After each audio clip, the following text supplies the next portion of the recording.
which was basically kinematics. So we started with the kinematics that is important for a scalar theory. So we constructed this matrix K, which had the strange property of being symmetric but with zeros in the diagonal.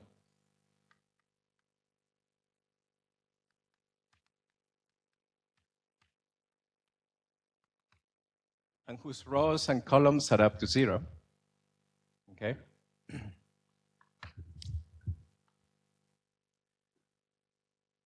So let me remind you here that SAB is 2 times Ka.Kb, and K mu A are the momentum vectors.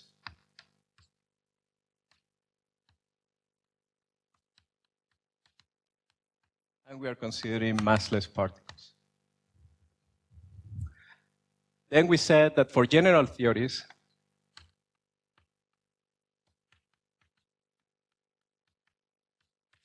we also have to allow ourselves to determine all the data in terms of the momentum vectors, because they will be contracted with polarization vectors. So not only among themselves, but also with polarization vectors, and that's why we have to expand our knowledge and not just stay with this matrix K, but also try and solve these constraints. And that reminds me that this is a good time to check how progress is going. So remember, yesterday I posed the question based on the observation that the matrices K define a vector space. They can be multiplied by a number and still is in the same set, and you can add them up and they are still in the same set. And the question is, what is a vector space?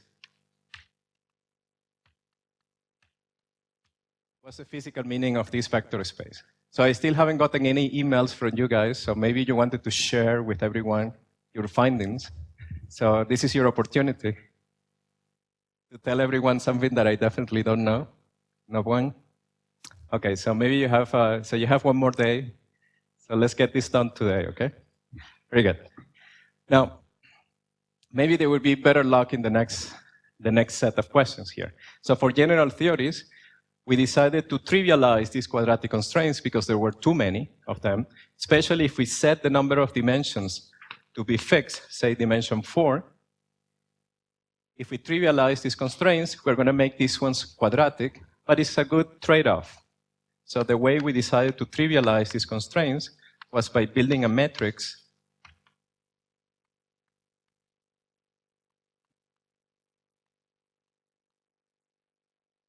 contracting with the Pauli matrices in 4 dimensions. We were able to construct a matrix that had 0 determinant, and therefore it was telling us that the kinematic data should be given in terms of pairs of spinors. And any matrix written in this form will have 0 determinant and therefore will give rise to a momentum vector that is null automatically. But then this constraint, if we now contract with the Pauli matrices, is now a matrix equation. So we have to add up m matrices, 2 by 2 matrices, and impose that each of the 4 components vanish.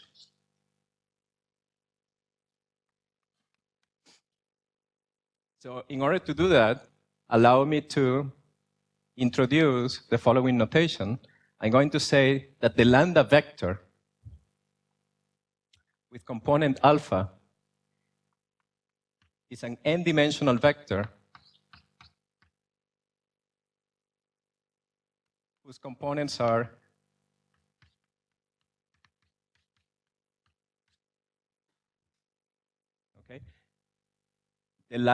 the alpha component of every lambda for every particle. So this is an n-dimensional vector, right, for every value of lambda. Is that clear? So let me, maybe for those sitting at the back, let me write it again. So I'm going to construct this vector. In fact, I'm going to construct two of them.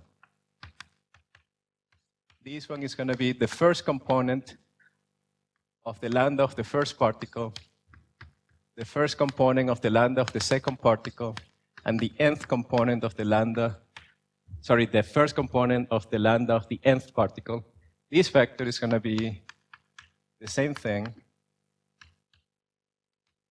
but with the second component. Now, something interesting here is that, well, we can draw these vectors in Cn. So there will be one vector, lambda 1, and there will be another vector, lambda 2. These are now n-dimensional vectors, and Lorentz transformations act as an SL2C matrix multiplying these vectors. So you started with these two vectors, but by applying a Lorentz transformation, they get modified into linear combinations of themselves, and therefore they span a two-plane. So the kinematic data is given in terms of a two-plane in n dimensions. So a two-plane in n dimensions defines a point in what is called the Grassmannian of two planes in n dimensions. It's a tautology, really. That's the definition of the Grassmannian of two planes in n dimensions. It's the space of all possible two planes in n dimensions. Now, the same story went on for the lambda tildes. Now, the lambda tildes will span a different two-plane.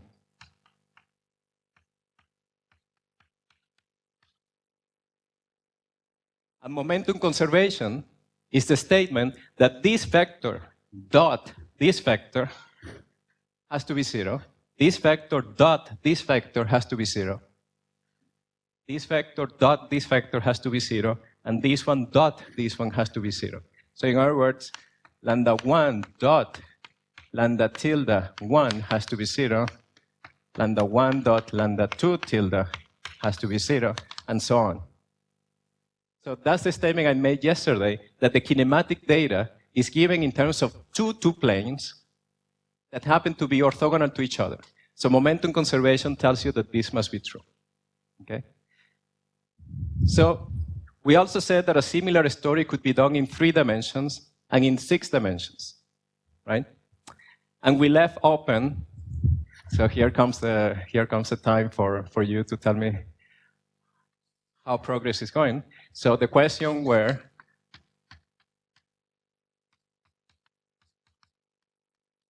is there a Grassmannian interpretation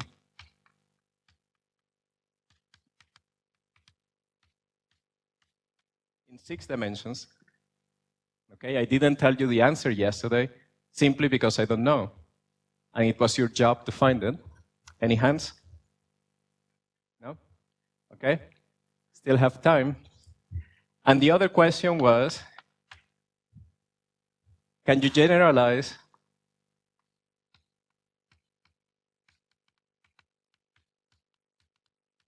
this spinor helicity to any dimensions? So maybe yesterday you weren't ready, but today with Shiraz's talk, you are completely ready for it, okay? Maybe with the first half of tomorrow's lecture. But now you're going to be, or tomorrow you're going to be experts on spinors in any number of dimensions, so you can start tackling this problem. So I'm not going to ask if you made progress on this one because you didn't have all the tools, okay? But tomorrow you will. All right. So as we went along to discuss all these subjects, I pointed out that these ideas led to the Grassmannian formulation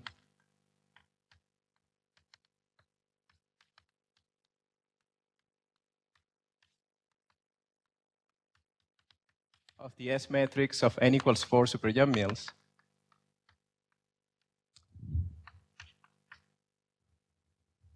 we also discussed a theory called the Biot-Joint scalar.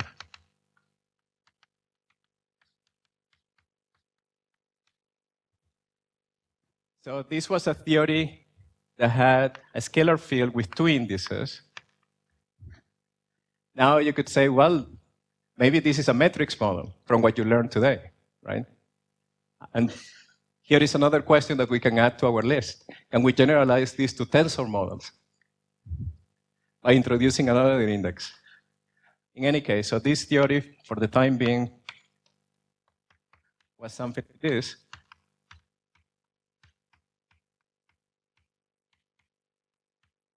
Where these were the structure constants of UN, and these are structure constants of a possibly different UN tilde. Okay. And here, we discussed the concept of color decomposition. And we said that amplitudes were going to be denoted as small n, a small m, or m particles. And since we had two color factors or two flavor factors, we had to determine, or we had to give two permutations as the set of data that will determine this amplitude. So the first one can always be chosen to be the identity permutation. So we can always choose the labels to be in the canonical order. And the remaining ones would be in some permutation of n elements. Now, we said that almost at the end of the lecture, I think, that this led recently, even though it seemed unlikely that there was something interesting about such a boring theory, so this led to something interesting very recently, which is the connection to a polytope known as a sociahedron.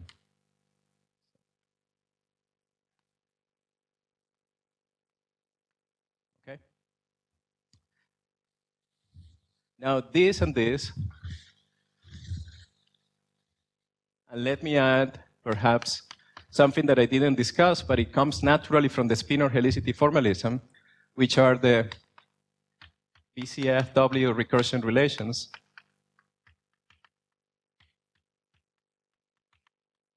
For constructing amplitudes, are topics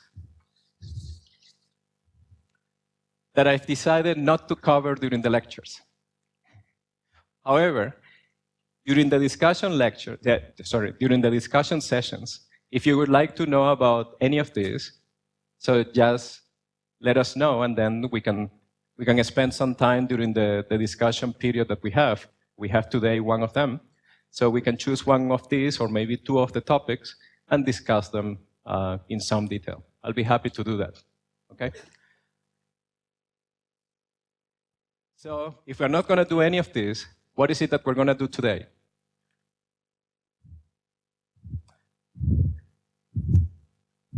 Well, naturally, after you do kinematics, what should you do?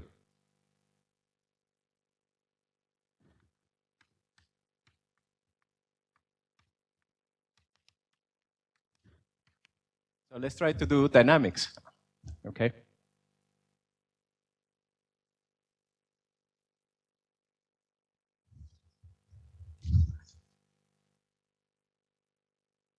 So if at some point yesterday you were lost, well, it was because we were going very fast in order to cover different points of view and different technologies. But today, you can go back and start fresh, because we're going to start a completely new topic, okay? So many of the concepts that we discussed will not be used. So don't worry if yesterday you couldn't follow very much what we were saying. Okay, so what do I mean by dynamics? So for me,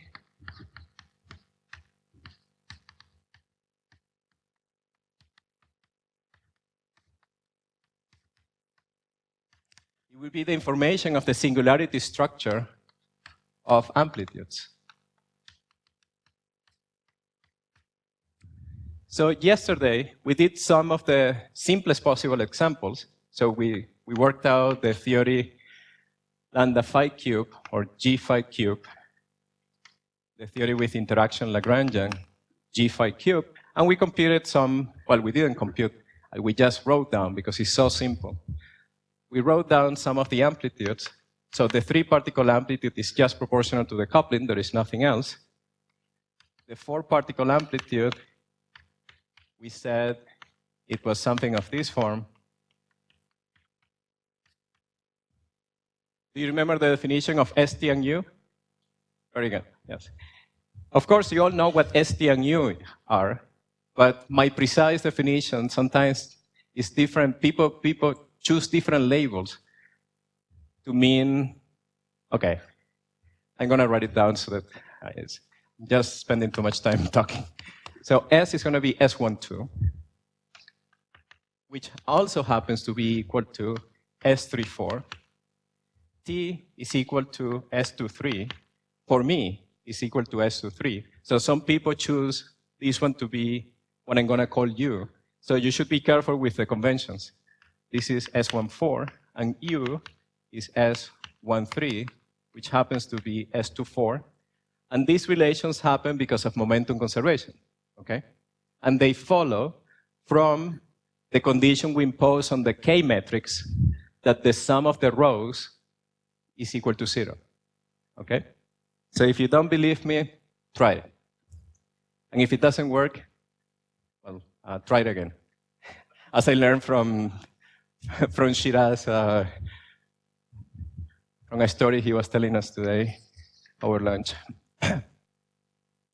Okay, very good. So this was kinematics. Well, imposing that the sum of the rows is equal to 0 also implies that S plus T plus U is equal to 0. Now, this is a two-dimensional space, which I choose to draw like this. And now you can ask, well, what are the special places on this plane? Of course, the plane doesn't know anything about anything special. It's just a plane. But we know that our amplitude will have simple poles when S is equal to 0, when T is equal to 0, and also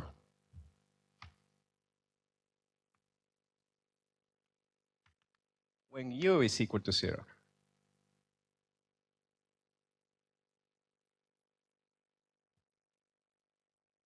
Now, these two-dimensional objects R2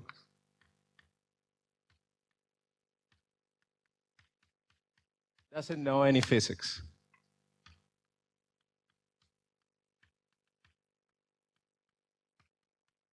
Okay? Our plane couldn't care less that your object has singularities there. Okay? Wouldn't it be nice if we could find a space that knew more physics than the plane? So what do we want? Okay, we want a space that knows physics, yes, but that's not the way you go and approach a mathematician. So you have to make things a little more precise. So what do we want? We want a space with 3 singularities.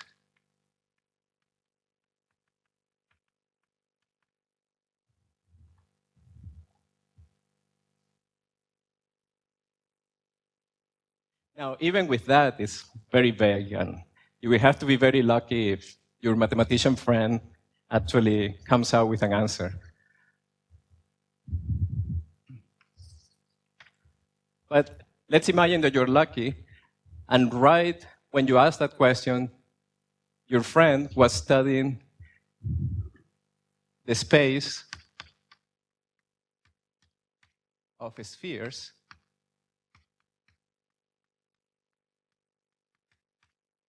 with 4 marked points.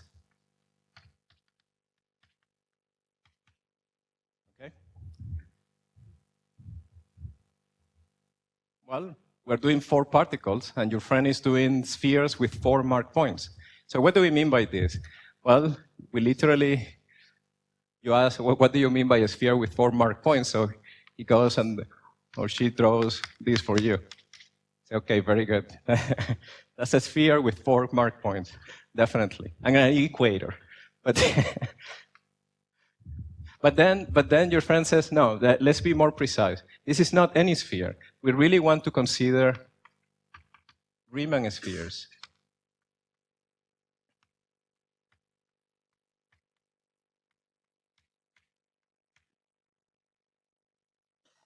And what difference does it make to add the name Riemann in front of a sphere here? The reason is that we don't want to think about the sphere just as a 2-dimensional real object, but we want to add a complex structure on it. And what it means is that we want to introduce a coordinate, a complex coordinate, on the sphere.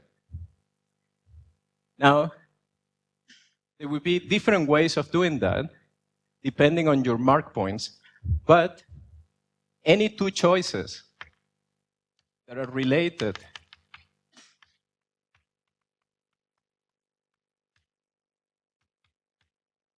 by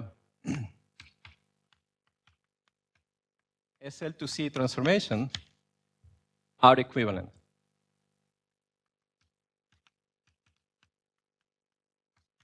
Okay?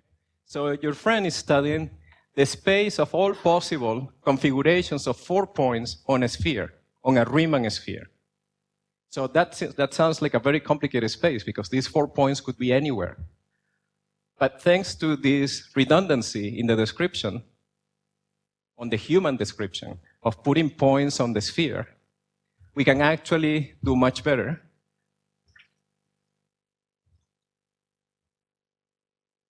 And we can fix 3 of the points. So use SL to C to fix 3 of the points. Now the problem seems much more manageable. Classifying all possible spheres with 4 mark points has reduced to the problem of classifying how a single point moves in a plane where we have 3 special points.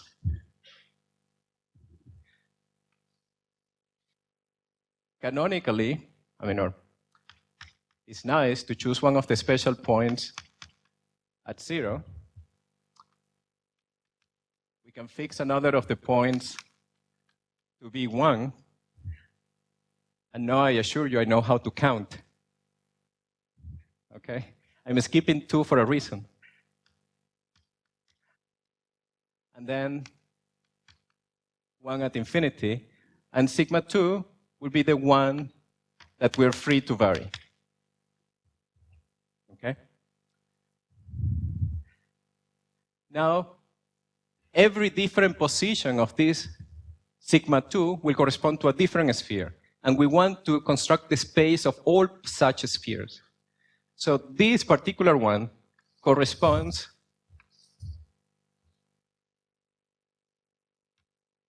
to just 1 point in that space. Okay? This space is called the modular space of a Riemann surface with genus 0, also known as a sphere, with 4 mark points. Now, how does this space look like? Luckily, the space looks very simple. This space, in fact, looks like a sphere again, right? Where we now have the coordinate of the position of sigma 2, and we wander around. So we have our Z. At a genetic point, we have our genetic sphere, where sigma 2 is happily living far away from the other 3 points. But what happens when sigma 2 gets too close to 0? Okay? So on top of this point, now on top means in that direction, so I'm drawing it down, the sphere that we have looks different. We have the point sigma 1, and the point sigma 2 is getting very, very close to it. If you cannot see it from the back, it's because they are almost close to each other, okay? So we have sigma 4 and sigma 3 here. There is another point in the space that is special, where the fiber over that point is singular, which is a place where sigma 2 approaches sigma 3. And sigma 4 and sigma 1 are all by themselves. And finally, we have infinity, where sigma 4 and sigma 2 are close to each other. And sigma 1 and sigma 3 are away from each other. So isn't this nice? This is a space that has exactly 3 singularities. It sounds like the kind of thing that we want. Moreover, you will complain that this picture looks very asymmetric, right? So 1 and 2 are getting close to each other, and 3 and 4 are far away. So that doesn't sound like a very nice situation, right? So why are we breaking the symmetry? Well, in fact, if you had started with a different choice of 3 fixed points, you would have ended up with a different picture, but equivalent to the original one, where instead of having this picture, you could have ended up with a completely equivalent description where 4 and 3 are close to each other,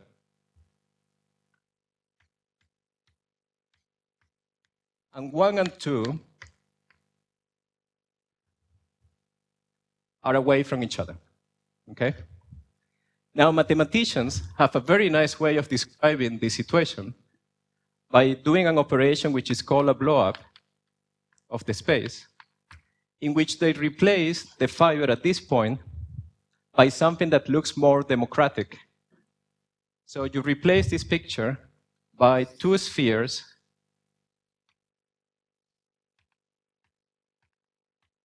joined at a point, and on one of them, you put sigma 1 and sigma 2, and in the other one, you have sigma 3 and sigma 4. Now, here I'm abusing notation because these coordinates are not the same as the original coordinates, but here, this is just a picture, okay? Now, this is looking even more interesting.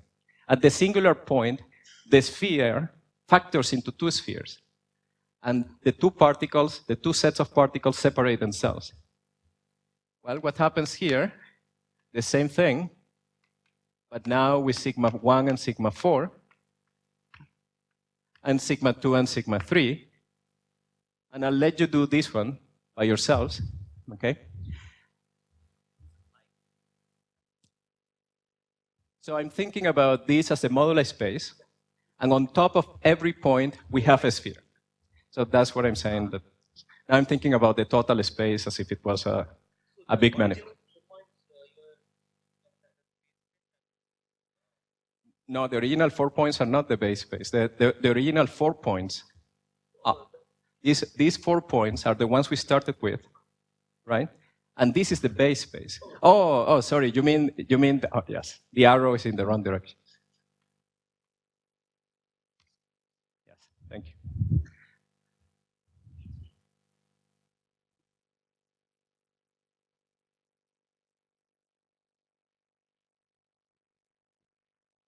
No, you have to be careful because the fact that the determinant is equal to 1 doesn't allow you to bring 2 punctures on top of each other. That's a singular transformation. That's not in the space. Yeah, here when I'm on top of this picture, that I'm drawing this, I mean literally on top of each other. I'm studying the singularity, right? So that's infinitely far away from any other point where they are not close to each other.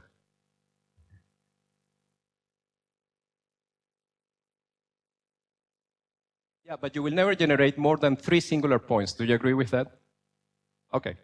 Then let's move on.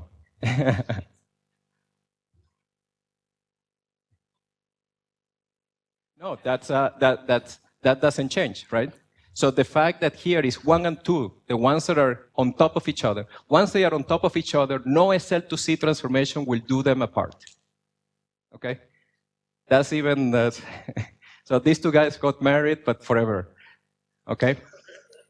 So there is no way you can separate them and trade them for another point. So the definitions of these points is SL2C invariant. Okay? In fact, so this space doesn't even see the SL2C. This is a moduli space. SL2C is a redundancy of the description of each one of these fibers. Okay?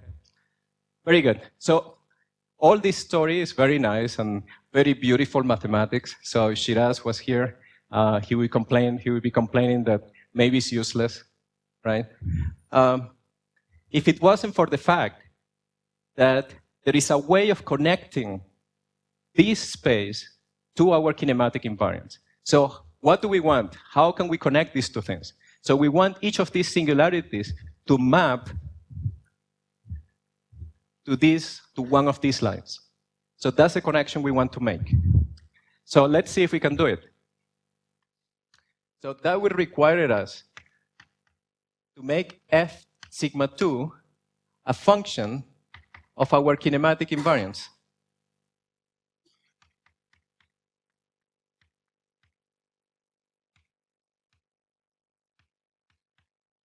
Okay? What does this function have to do? Well, one thing that it has to do is that it has to go like S12 when S12 goes to 0. Yes? With quartic interactions. Contact interactions. Now, here we're encoding the singularity structure. Yes. Yeah, so we need the possible propagators. Yes. So when S12 goes to 0, we would like sigma 2 to go and get close to sigma 1, but sigma 1 is at 0. So we want this to be proportional to S12 when S12 goes to 0, so that it goes to its friend. Our sigma 2 should go, so when S24 goes to 0, we want sigma 2 to blow up. So this would be a possibility. And finally, when S23 goes to 0, sigma 2 should go to 1. Okay? So can anyone come out with a function that does this? Remember, well, this is very important. Remember that S12 plus S23 plus S13 is equal to 0.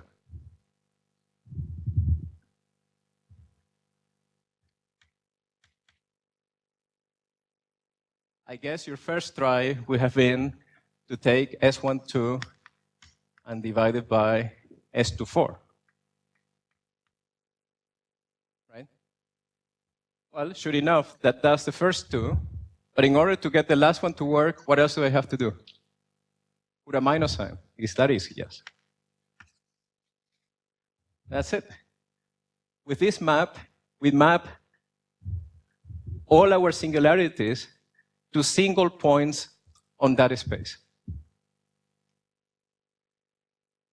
So it sounds like this space would be a very nice space to base our physical description.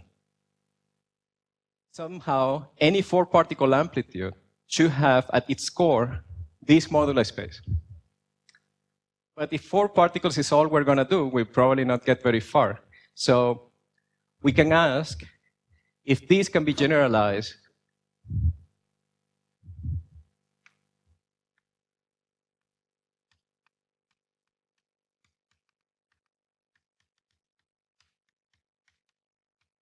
to m points.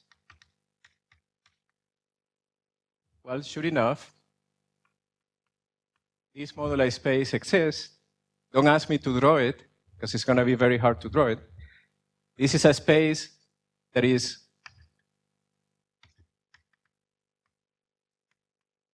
the complex dimension of this space is m minus 3.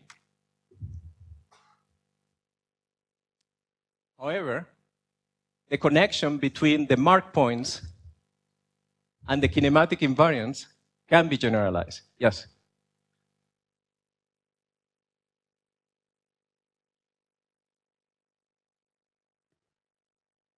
Here, this moduli space has 3 special points.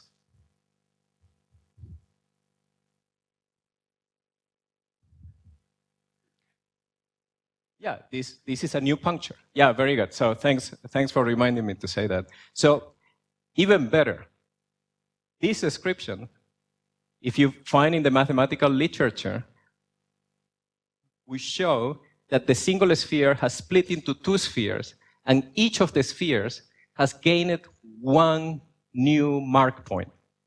It's as if the mathematics is telling you that a new particle had to be created when you go on shell. Guess what? That's exactly what the physics is telling you to do. So when you go to a factorization channel, that propagator, that Feynman propagator, is being replaced, when you cut it, by a delta function that is telling you to put the particle on shell. So a new particle is being generated, and it has to be treated in the same way as any other particle. So our friend here is the new on-shell particle that appears. Okay? So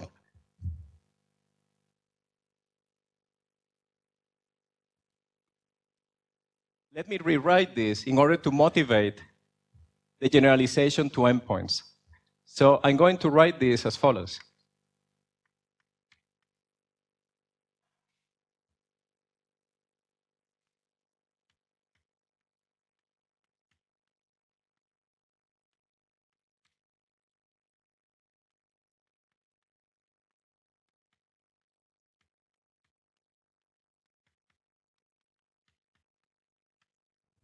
So my claim is that this equation is equivalent to this equation. So I have restored sigma 1, sigma 3, and sigma 4. So let's now get rid of them.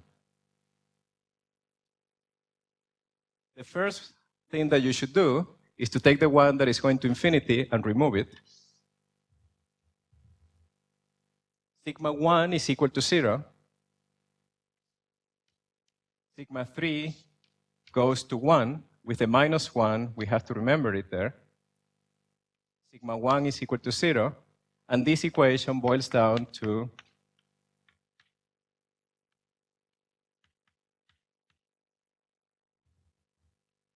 which is exactly what we had there. Okay? So writing this equation in this form allows us to guess a generalization. Now, why would I write it in this form? The reason is the following. We know that any description, so I'm going to come back to you in a second, somebody who had a question, right? Just a second. So why should I write this in this form? The reason is that we know that the description in terms of the locations of the mark points is redundant, right? So what I mean by sigma 2 or sigma 1 and so on should be something that transforms covariantly. Whatever formula I write down should be covariant under the transformation of SL to C, right? So in order to have something that has any chance of generalizing. And if you see, this formula is covariant under an SL to C transformation that acts on every one of the punctures. So maybe I should write it now. Okay, I'm not going to write it, but I'll give it as an exercise for the time being. Under an SL to C transformation that sends every coordinate on the sphere to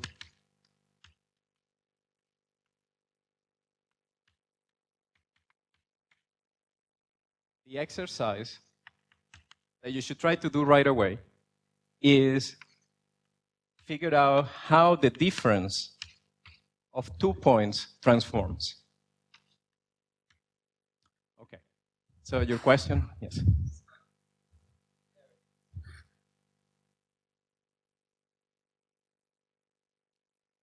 Yeah, so you see that just by chance, I chose these points to be 0, 1, and infinity. So I can reach 0, 1, and infinity without ever making sigma 2 complex. But since we're going to be dealing, at least in these lectures, with scattering amplitudes at 3 level, we don't have to worry very much about the reality of the kinematic invariants. We can promote them to be complex variables. So for this lecture, let's assume that they are complex variables or real variables whenever one is more convenient than the other. Okay? But there is a way of making everything rigorous, which we can discuss after in the discussion session if you want. Okay?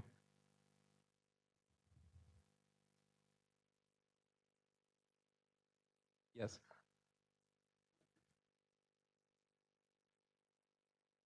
So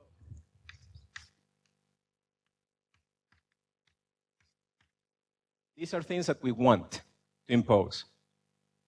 Given that we want to map the singularities of our kinematic space into the singularities of this modular space, we would like to require sigma 2 to go and sit on top of sigma 1 when S12 goes to 0. Sigma 2 go close to sigma 4 when S24 is equal to 0.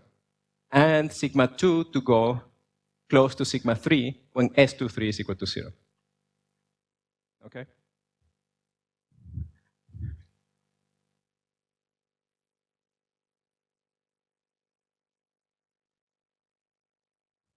Well, definitely this is the simplest choice that you can make, and is the one that can be easily translated into a formula that is SL2C covariant. Now, my question for you guys is, what's the answer? So you did it, right? So while we were discussing. Well, it's very simple, right? So you just, oh, yeah, maybe the notation tricked you. So this is supposed to be for every sigma A, not only sigma A. Yeah. Okay.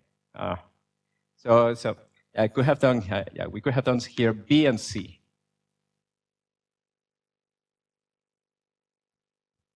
So this is true for all A.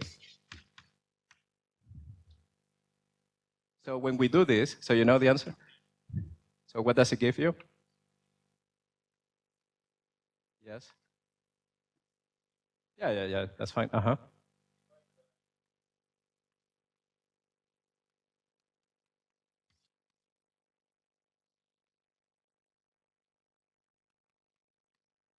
Good. Okay. So now you can check that if you do that transformation to this formula and you use momentum conservation, the formula becomes covariant. In other words, it becomes the same object multiplied by something. So imposing that this is equal to 0 is a statement that is valid on the modular space. If that equation was not covariant, then it would depend on your choice of SL2C, which is like saying that something depends on your gauge choice when you're doing a gauge theory calculation, which would be stupid. So in this case, the fact that this is required to be 0 is meaningful, a meaningful statement on the modular space.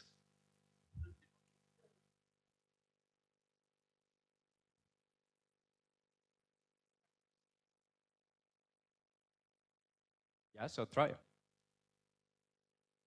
Okay, so now we're ready for the generalization.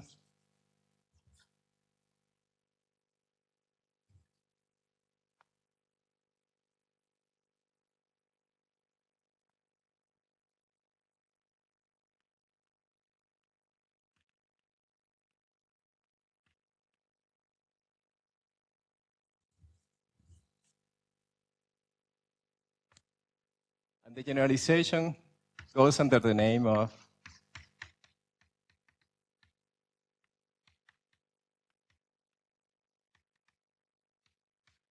the scattering equations, which are generalizations of that equation which connect the space of kinematic invariance to the modular space in such a way that the singularities map one-to-one. So, well, I'm sure you can figure out what the generalization is.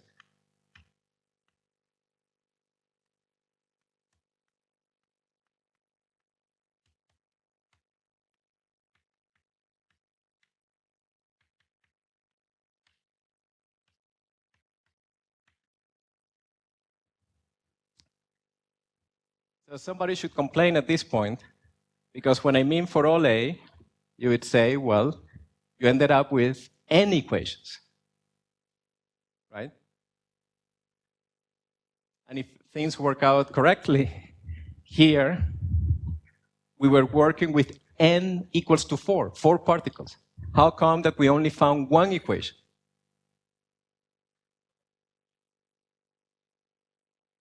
Yeah, exactly. So there is a relation.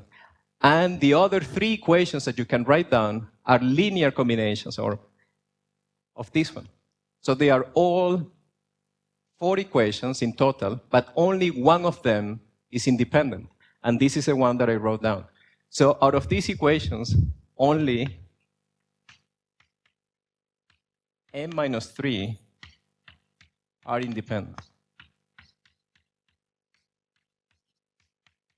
which is a good thing, because we know we only have n minus 3 variables after we mod out by SL2C, okay?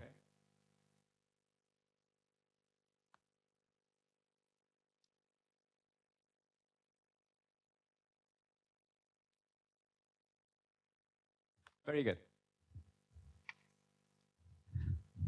So after finding this connection between these 2 spaces, then you are so excited that you decide to make a bold conjecture. And the conjecture is that any 3-level amplitude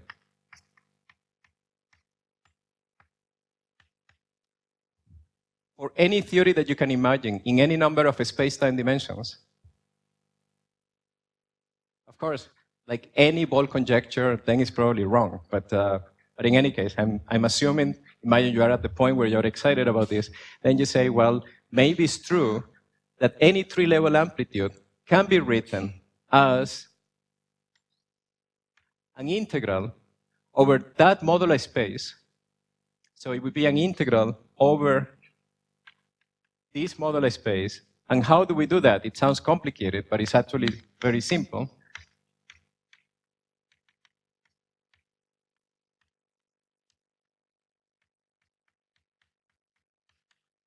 Because we know gauge theory, and we're not afraid of dividing by the volume of an infinite group.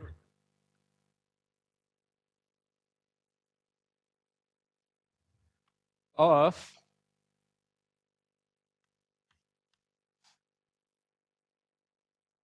an integrand that is supposed to be localized or is supposed to receive contributions only from points in the modular space that are connected to the kinematic invariance through these equations. So let me give a name to these equations. Let's call them EA equal to 0. So we're going to impose them as delta functions.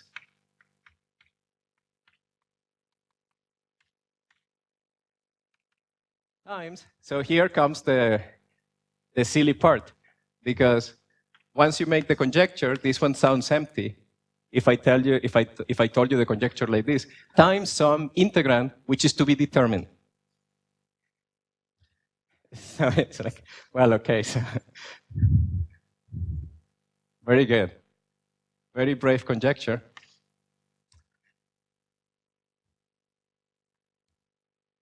Now let's keep this transformation in our notebooks, okay? Because now we are supposed to impose conditions on this integrand in order to find physical integrands, okay?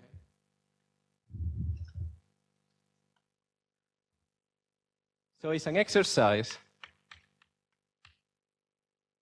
Let me show, well, I'm not going to show it, but let me denote this as the measure of integration, including the scattering equations, as the measure of integration for m particles. So an exercise for you is to show that this measure under an SL2C transformation does the following. So here, excluding the volume of SL2C, here I'm taking this to be the ungauge fixed version. So it's supposed to be, the whole object is supposed to be invariant under SL2C transformations so that I can divide by the volume and remove the redundancy. So I'm going to have, you can check that this transforms as follows.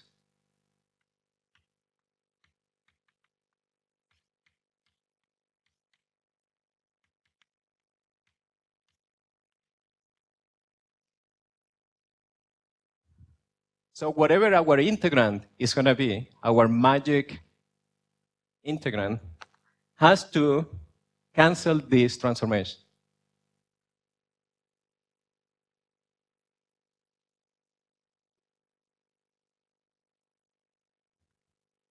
So this implies is that under an SL2C transformation, our integrand, whatever it is, has to do the following.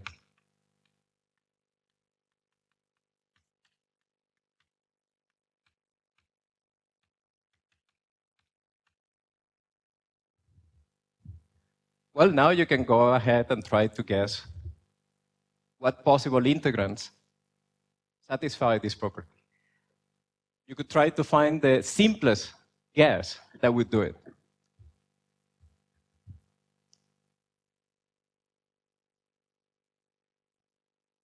Now you would say, well, the simplest theory that we have described so far is lambda phi cube or g phi cube, right?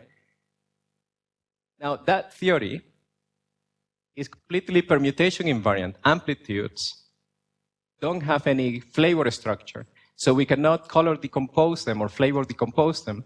So whatever amplitude we write down has to be permutation invariant right away in the labels. The measure is permutation invariant, so that's great. Now we are supposed to construct an integrand that is permutation invariant, that has these properties. Well, if you are only looking for something that is permutation invariant, the simplest thing that you could imagine is taking, this is your first try. Well, maybe you are smarter than I am, so it wouldn't be your first try. But so allow me to confess that perhaps my first try was something that looks like this.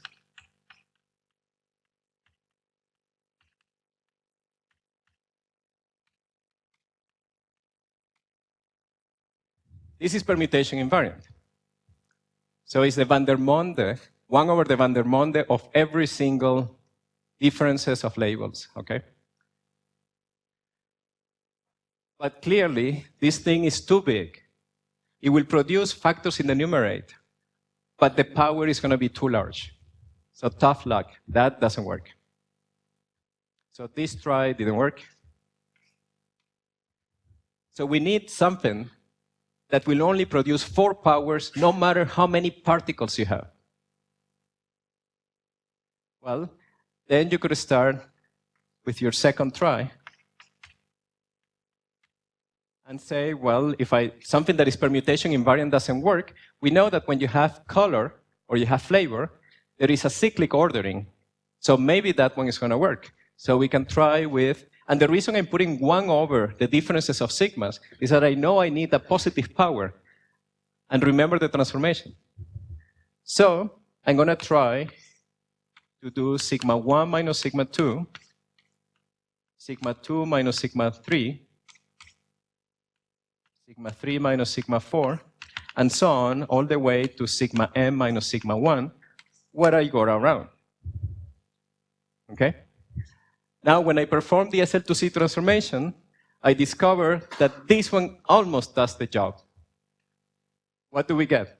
We get exactly this transformation, but with a square, because every label appears twice. So all we have to do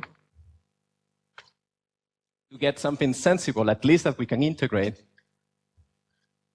is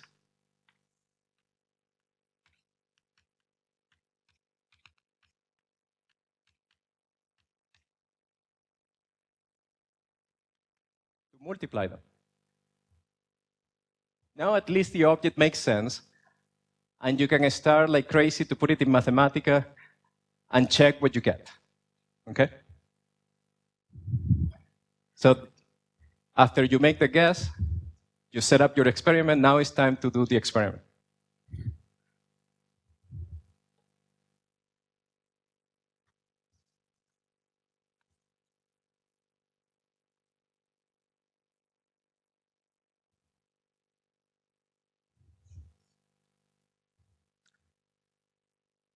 And so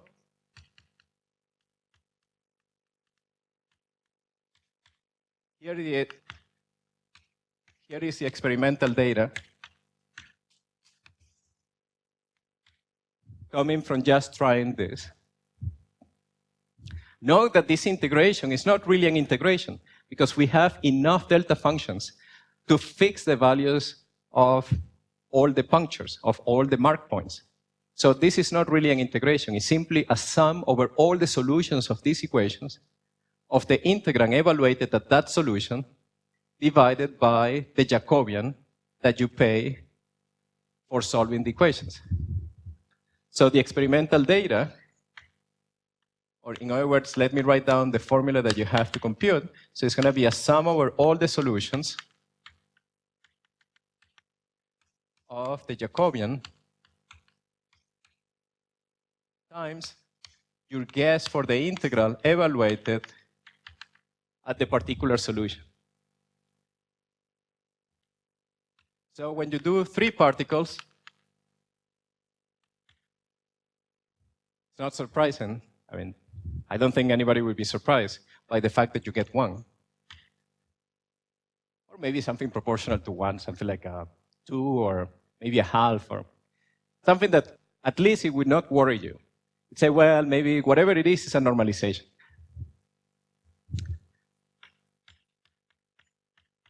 Then you do 4 particles, and what you find when you press Shift-Enter is the following.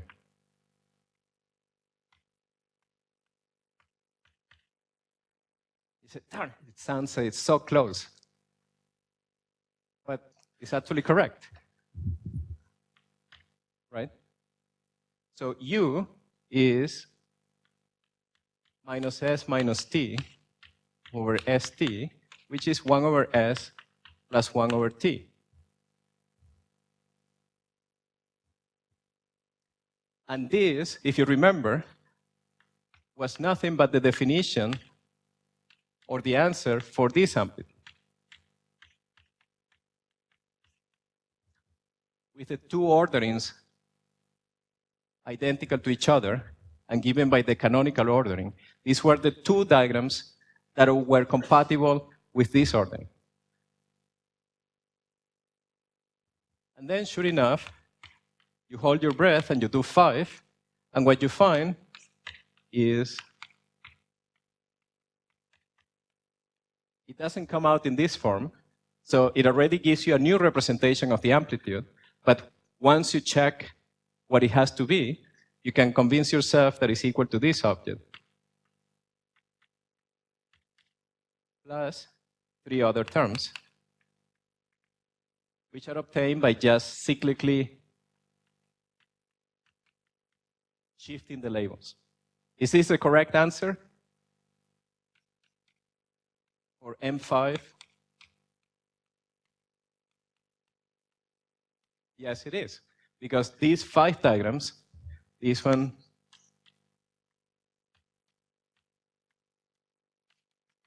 are the only ones that are compatible with this order, and therefore they are the only ones that are supposed to contribute.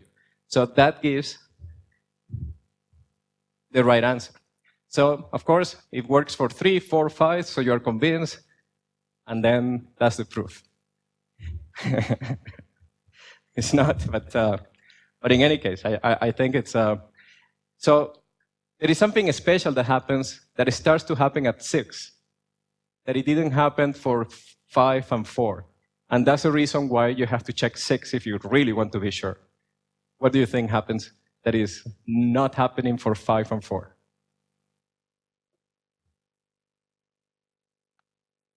I don't mean in this formula. This formula doesn't really care that you're doing 4, 5, 10. I mean in the Feynman diagrams. There is a new kind of propagator that wasn't here, that gives rise to a new factorization channel that wasn't present in these amplitudes. So just out of terminology, so that when you hear talks, when you hear people talking in conferences and things like that, so when you have the momenta of 2 particles adding up to be an on-shell particle, this has the name of collinear singularity.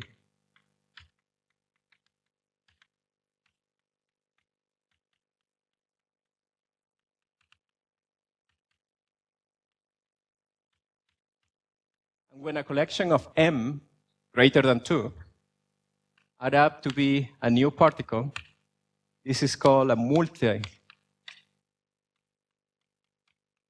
factorization.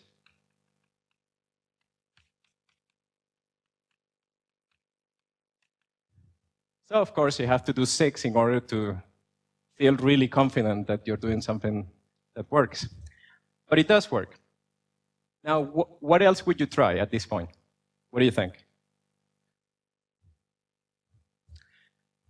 Yesterday, I gave you an exercise. Did anybody try? So the exercise was compute this amp with an ordering that somebody can tell me what the ordering was? Do you have it somewhere? 1, 3, 5, 2, 4. And the answer was, or the answer is, sorry? Yep, 0. Following Shiraz's rule, if somebody asks you a question during it can only possibly be. So it turns out that no Feynman diagram for 5 particles can be consistently embedded in a planar way with this ordering and with this ordering. So no Feynman diagrams means that the answer must be 0.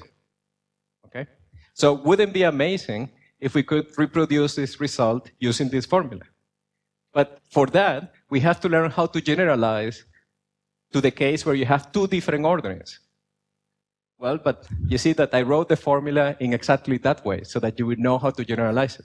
So our correct answer for the integrand, so let's remove this one. And now we can tell everyone that this was our first try. Of course, it had to be this. So the general one, now for the objects that involve a different permutation, would be taking this factor, keeping this factor the same, and changing this one to involve the permutation that you're interested in.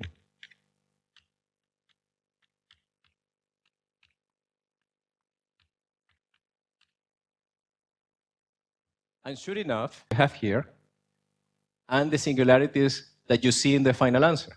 So there seems to be a tight connection between the corresponding factorization here in terms of the sigmas and the corresponding poles that you get. So you see that when we choose the permutations that gives you 0, no factor appears twice. So it seems that in order to get a kinematic pole, you need something in the formula that will produce a double pole. Okay? But those are still experimental facts that you can try to observe and then later on prove carefully. But once again, this formula for just a bi-adjoint scalar wouldn't be such an exciting thing if you couldn't generalize it to other theories. But at least it gives you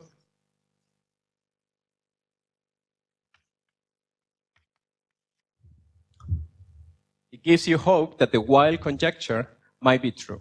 So what else would you try? The next thing that you would try, if you got under control the scalar, would be Yang-Mills. Okay?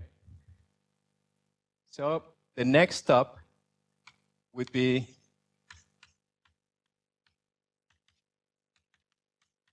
Yang-Mills, where we have a single gauge group. So how can we modify this?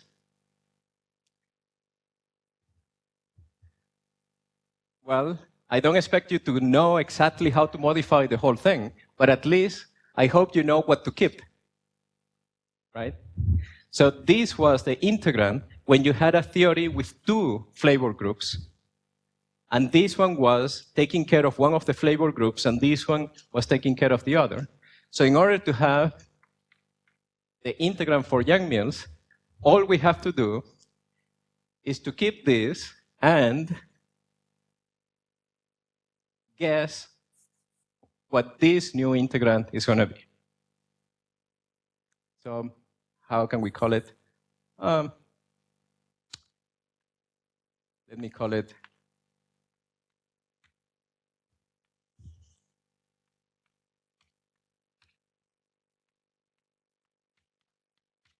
there is a total integrand, there is a left integrand, and there is a right integrand. So our job now is to find what this right integrand is.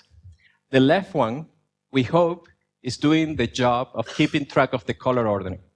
So the right integrand, what are the properties that this right integrand has to satisfy? So again, what do we want of the right integrand? So here is my wish list, which could work or maybe not. So first of all, since this part is taking care of the color structure, maybe I want something that is permutation invariant.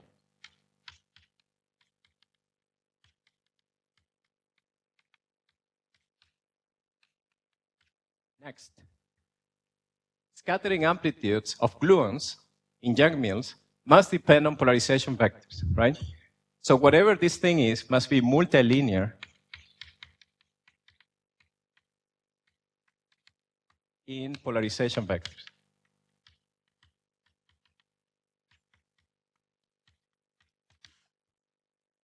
So what does it mean? Well, it means that this object better be something that can be written as the polarization vector for particle 1, polarization vector for particle 2, and so on, times some tensor that only depends on kinematics and the locations of the mark points. What else would you require this object to do for you?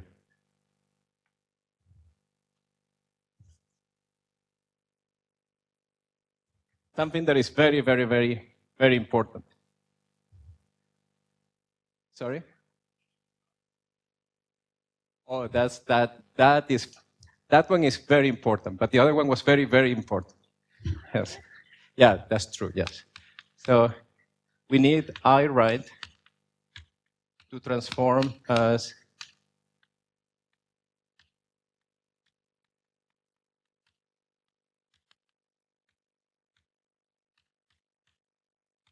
which power? Yeah. Very good. So now this somehow is telling you that there is a game to be played. So this object is a total integrand. This one behaves like a half integrand. And the fact that this one is square is perhaps hinting that at some point in life, you could discover even things that are quarter integrands.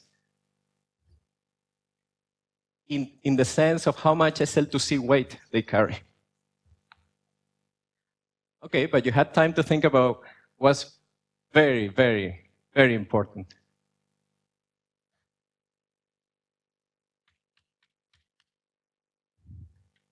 And exactly, very good, yes. Without gauge invariance, this wouldn't make any sense. So what do we want? We want our integrand that now depends on polarization vectors to do the following. So concentrate on a given one. So what I'm going to say must be true for every single one independently, okay? So pick a single one. This must be the same object as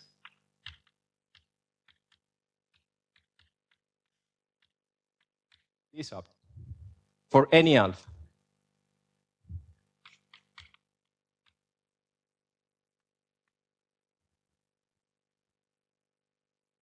It didn't have to be true, what I'm going to say, but I'm going to impose it because given that I'm writing my wish list, it would be stupid not to write the best possible scenario, right? So I would like this to be true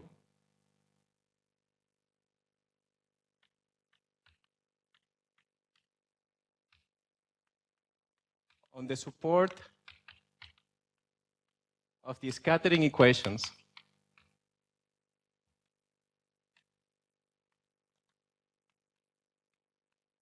but true for each solution independently. In other words, I don't want to wait until I have to sum over all the solutions of these equations, which by the way, I haven't told you how many there are, but I don't want to scare you now, but I don't want to wait to sum over all of them to see gauge invariance. I just want to see it right away for each one of them. I want to construct a gauge invariant object for each one of the solutions, which, since we have 7 minutes left, is precisely the calculation that we have time to do, to find out how many solutions to these equations are there.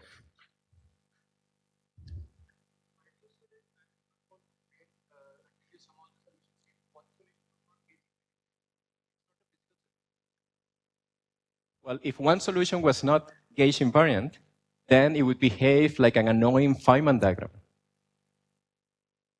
that is not gauge invariant by itself.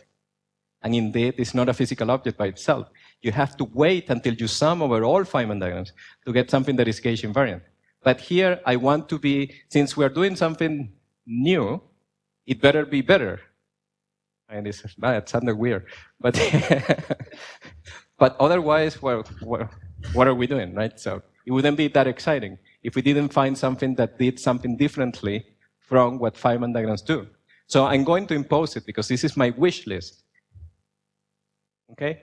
But you will have to wait until tomorrow because we don't have time to satisfy all these constraints in only 5 minutes. However, we have time to count the number of solutions to these equations.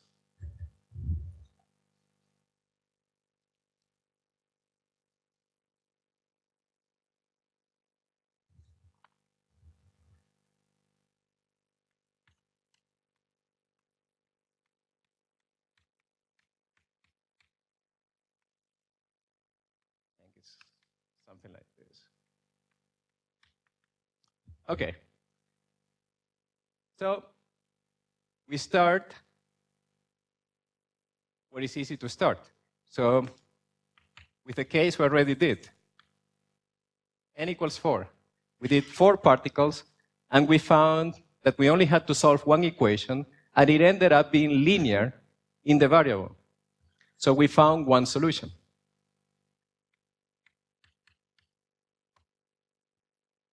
Okay? Now we stop there. And we try to study the equations and try to find an induction argument to count the number of solutions. In order to do that, so let's consider a general n and look at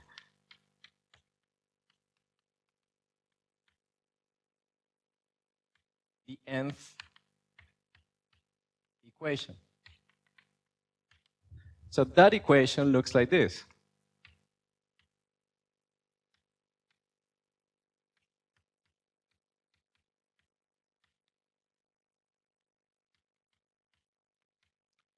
Now let me replace this and remember that this object was Ka dot Kn, okay?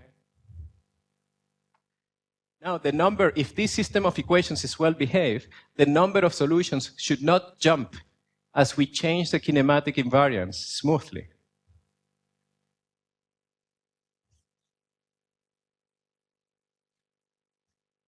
So allow me to write the remaining equations in the following form.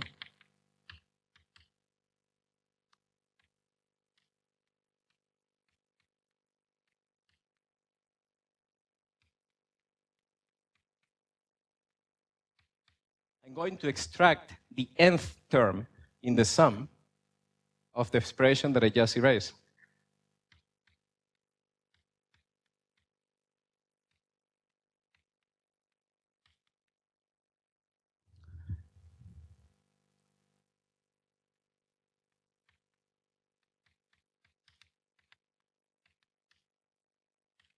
Okay? So these are the first n-1 equations, can be written like this, and the last equation can be written like this.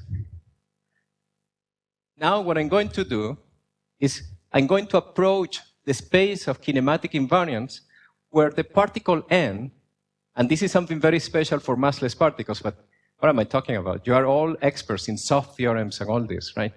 So that statement was for a different audience, but sorry. So what I'm going to do is to go to the place in the kinematic space where particle n is getting soft. Okay? So we're going to take particle n to be soft. Okay? So we're not going to sit at the soft point, but we're just going to approach it.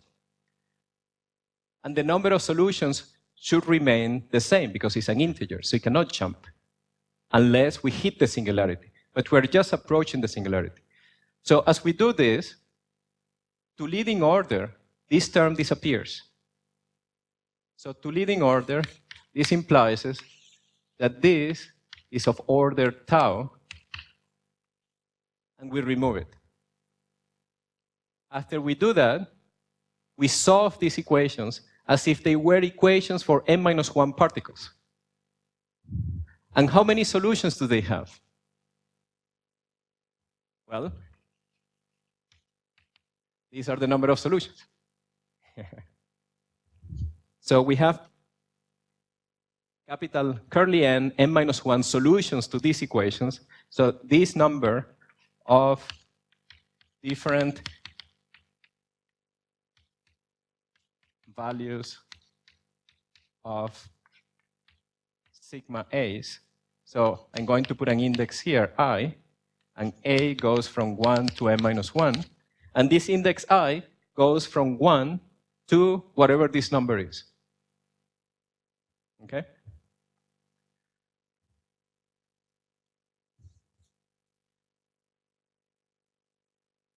What would be the next step? What would you do?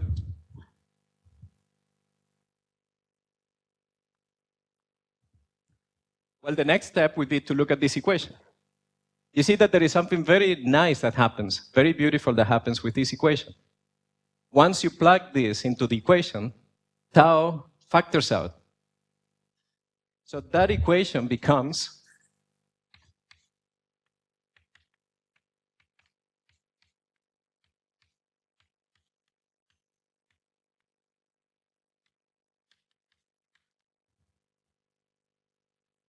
however, the sigma a's are not variables anymore. Remember, we found them. So they have particular values. So let me put them here. So for every one of these solutions, this is now an equation for sigma n. If we find how many solutions are here, all we have to do is to multiply this number times the number of solutions to this equation. And we have found the total number of solutions for n particles in terms of the previous answer. So how do we do that? Well, one way is, again, to put it in Mathematica and click together. Because what we need is to find the order of the polynomial that this guy has in sigma n. So we're going to put this together and write it as a polynomial. And the question is, what is the degree of this polynomial in sigma n? And here, of course, there will be sigma ai minus sigma n, or a from 1 to n minus 1. And this equal to 0 implies that we need this polynomial to be 0.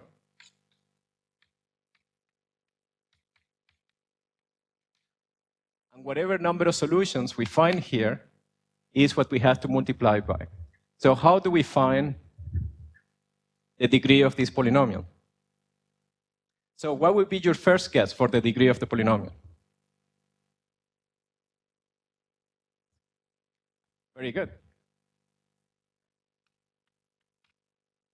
Very good, but wrong. Yes, but it's a very good. Yeah, first try. Yeah, good.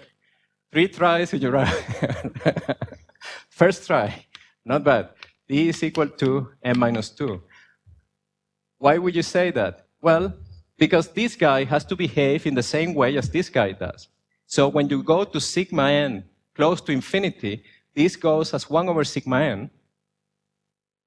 Right? Every term goes like 1 over sigma n. And for this polynomial to do the same thing, this one has degree minus 1, so this one better have degree m minus 2.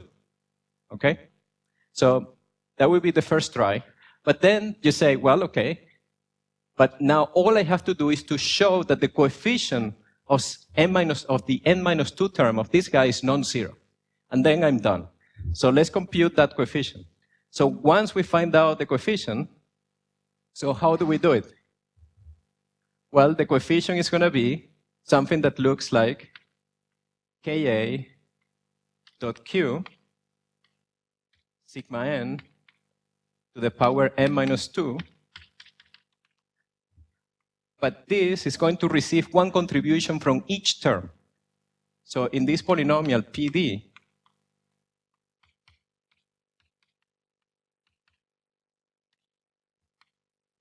this is going to be the coefficient of the highest term.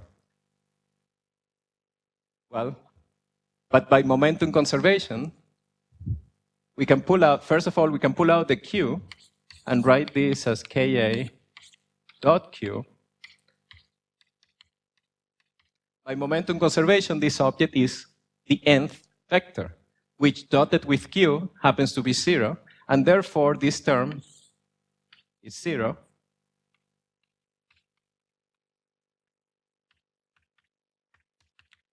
And then you can check, which you should, that the next order is not 0. And therefore, the degree in our second try happens to be m minus 3. And we're done, because now we have to solve the very difficult recursion relation that says that n equals 4 is equal to 1, and n is equal to m minus 3 times m minus 1. So what's the answer to this recursion relation with this boundary condition?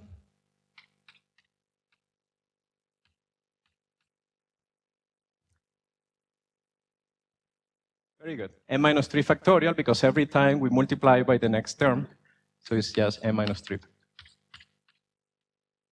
And this is a good place to start.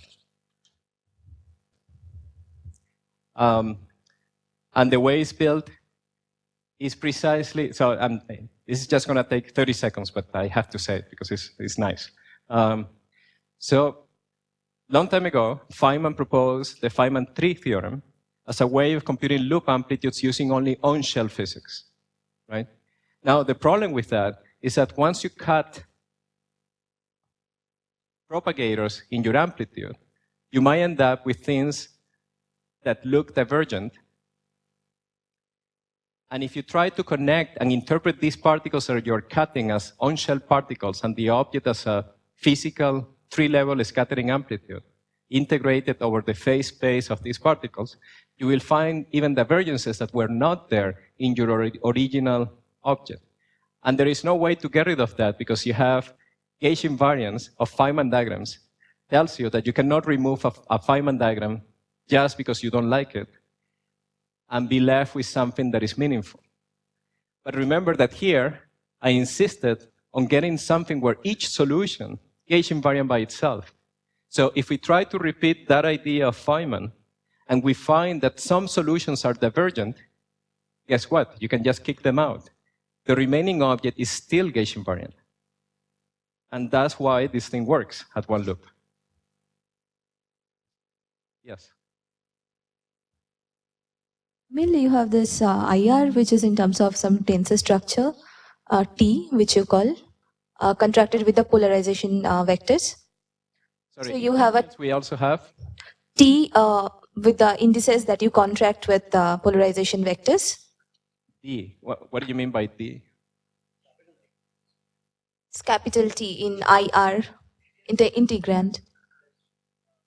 Oh, the tensor. Yeah, well, That I is. told you will have to wait until tomorrow to see what that is. Yeah, we didn't make any attempt today to construct it. Yes, just because this is beeping and it's too distracting to see it. No, but yeah, so maybe if you don't mind, we can wait until tomorrow to reconstruct the object, then you can ask any questions you want about that. Yes.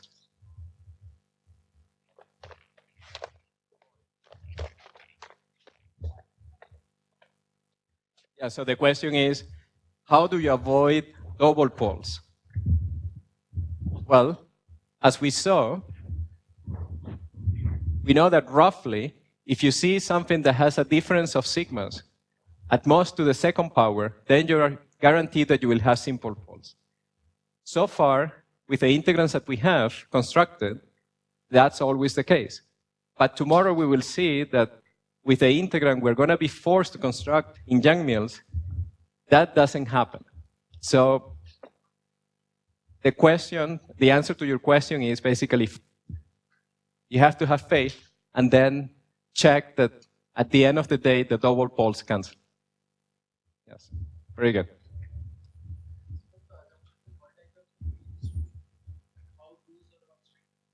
Well, it's very strict, right? And it might not be realizable. But since we are writing the wish list, we have to ask the best that we can hope for. And if we don't get it, we relax it and just pretend we didn't do it. But at in your first try, you should aim for the best possible scenario.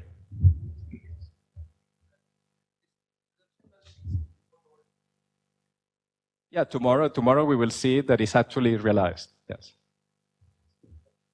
Why is Riemann sphere not a torus? Why there? The modular space is a Riemann sphere, not a torus. Yes. So when we do one loop calculations, then the relevant object, will be the modular space on the torus. Yes. Just consider the singularity from the modular space and the Kinematic space. So I can see the difference from torus and sphere, because the singularity seems to map from torus to. Yeah, the full modular space of the torus is too large. It's perfect for string theory, but it's too large for quantum field theory. So what is going to happen is that the object that you write down, the natural object that you write down, that is the generalization of these formulas, localizes to the place where the torus pinches. So it becomes a nodal curve. So here only you are considering the number of solutions. The solutions can be in general complex, right, for sigmas? Yeah, the solutions in general are complex numbers. Yeah, so you're just counting. Yeah, but there is a particular space, a particular region of the space of kinematic invariance where all n-3 factorial solutions can be proven to be real. And then, building on that space, given that the space is a codimension 0, so it's a region, then you can analytically continue any formula to any region of the space of kinematic invariance that you want. So this is something that was only found last year, I think. Finding this space where all solutions are real. This is just like the Veneziano amplitude. When you write it, the formula doesn't exist for all values of the kinematic invariance. But you go to an amphysical region where the integral exists, and then analytically continue your answer to any region where you want.